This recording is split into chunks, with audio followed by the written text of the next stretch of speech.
नमस्कार दोस्तों। कहते हैं लालू यादव को आप बिहार की सियासत से दूर कर सकते हैं, पर सियासत को लालू यादव से दूर करना नामुमकिन। पिछले दिनों आपने देखा कैसे लालू यादव और उनकी पत्नी राबड़ी देवी ने अपना 10 सर्कुलर वाला ऐतिहासिक आवास खाली कर दिया। आवास खाली करते वक्त राबड़ी देवी की आंखें नम थी, और हो भी क्यों ना, क्योंकि पिछले 2 दशकों से ये आवास बिहार की राजनीति का पावर सेंटर बना हुआ था।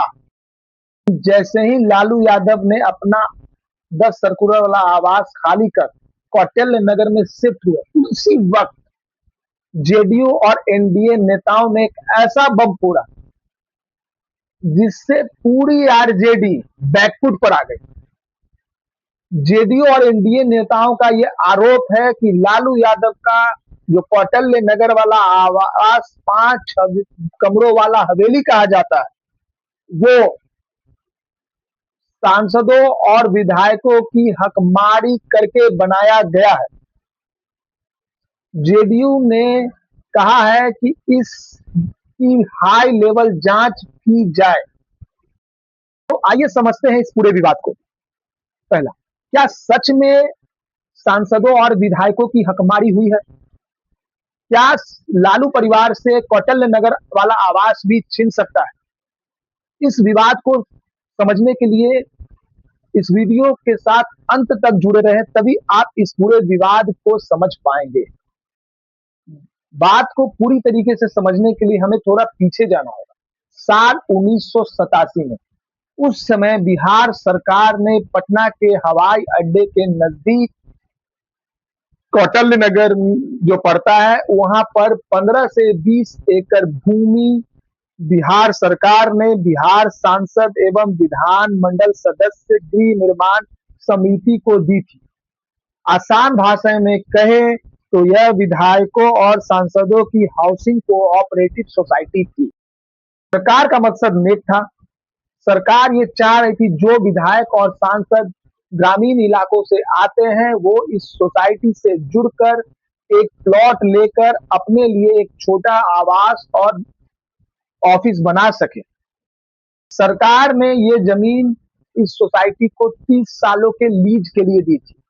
मतलब ये कोई प्राइवेट प्रॉपर्टी नहीं, बल्कि शर्तों के साथ दी गई सरकारी जमीन थी। इस लीज की सीमा 2017 में समाप्त हो गई थी, जिसको नीतीश सरकार के राजस्व विभाग ने 2025 में इस लीज को 30 सालों तक आगे बढ़ा दिया। अब आप सोच रहे होंगे, जब सरकार ने घर बनाने के लिए ये प्लॉट दिया था, तो लालू प्रसाद यादव के घर बनाने पर इतना विवाद क्यों? तो यहीं पर आता है बिहार कोऑपरेटिव सोसाइटी एक्ट 1935, जिसके नियम बहुत सख्त है। पहला नियम, 1 पर्सन 1 प्लॉट। इस नियम के तहत कोई भी सोसाइटी का सदस्य एक प्लॉट से ज्यादा का हकदार नहीं है। वो अपने नाम पर सिर्फ एक प्लॉट ही रजिस्टर्ड करा सकता है। दूसरा नियम, नो डायरेक्ट सेल।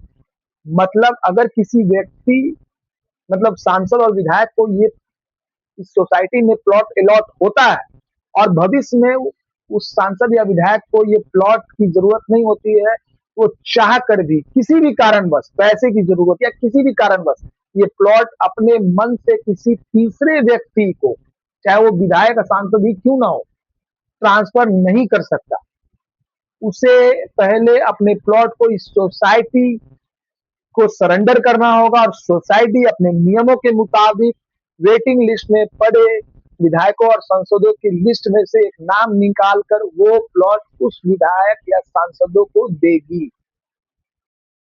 विपक्ष का आरोप ठीक इसी जगह है। जेडीयू और एनडीए नेताओं का यह कहना है कि 1992 में लालू के सीएम रहते उनको प्लॉट नंबर 208 अलॉट हुआ, पर जो आज लालू की हवेली खड़ी है वो सिर्फ एक प्लॉट पे नहीं खड़ी है, वो टोटल 5 प्लॉटों को मिलाकर 5000 स्क्वायर फीट में वो हवेली खड़ी है। अगर हम दस्तावेजों की बात करें तो एनडीए और नेताओं का यह आरोप है कि लालू यादव ने कुल 5 प्लॉटों को मिलाकर टोटल 5,000 स्क्वायर फीट में ये हवेली बना ली। आरोप ये है कि लालू यादव ने अपने रसूख का इस्तेमाल करके दूसरे नेताओं के प्लॉट भी अपने परिसर में शामिल कर उस पर अपना हवेली खड़ा कर दिया। आइए इस क्रोनोलॉजी को समझते हैं। लालू की जो हवेली खड़ी है वो प्लॉट नंबर 207, 208, 209, 211 और 210 इन 5 प्लॉटों को मिला करके परिसर जो बनता है उस परिसर में ये हवेली खड़ी है। इसमें 208 नंबर प्लॉट लालू यादव को अलॉट हुआ था, तो इसमें कहीं कोई विवाद नहीं। इसमें 207 नंबर प्लॉट उस समय के आरजेडी के तत्कालीन एमएलसी बादशाह आजाद को अलॉट हुआ था, जिसे 2010 में लालू यादव ने अपने नाम करा लिया। अब आते हैं 209 नंबर प्लॉट पे। 209 नंबर प्लॉट आरजेडी के कद्दावर नेता अब्दुल बारी सिद्दीकी को अलॉट हुआ था, जिसे राबड़ी देवी ने बाद में अपने नाम पर ट्रांसफर करा दिया।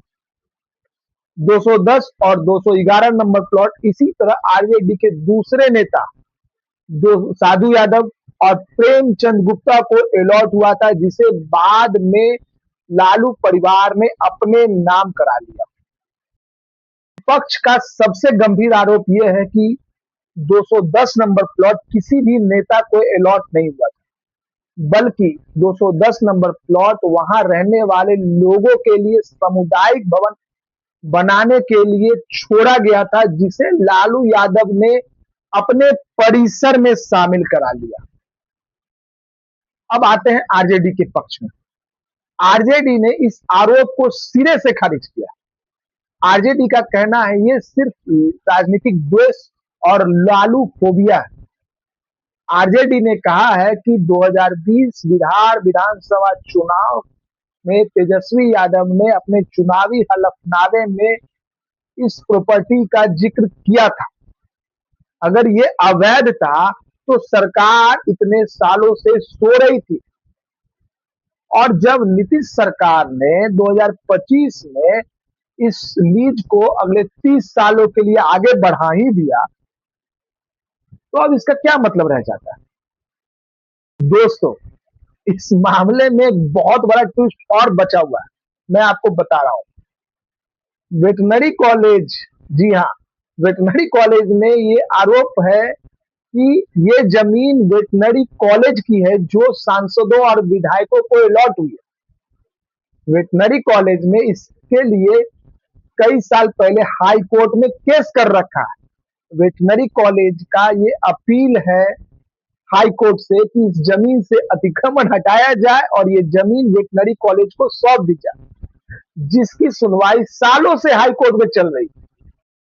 कोर्ट का यह कहना है कि इस पूरे मामले की हाई लेवल जांच होनी चाहिए, और कोऑपरेटिव रजिस्ट्रार ये पाते हैं कि सोसाइटी के जो नियम है 1 पर्सन 1 प्लॉट और नो डायरेक्ट सेल जैसे नियमों को उल्लंघन कर अतिक्रमण किया गया है, तो कोऑपरेटिव के सहकारिता विभाग के पास ये अधिकार है कि वो इस अलॉटमेंट और रजिस्ट्री को रद्द कर दे।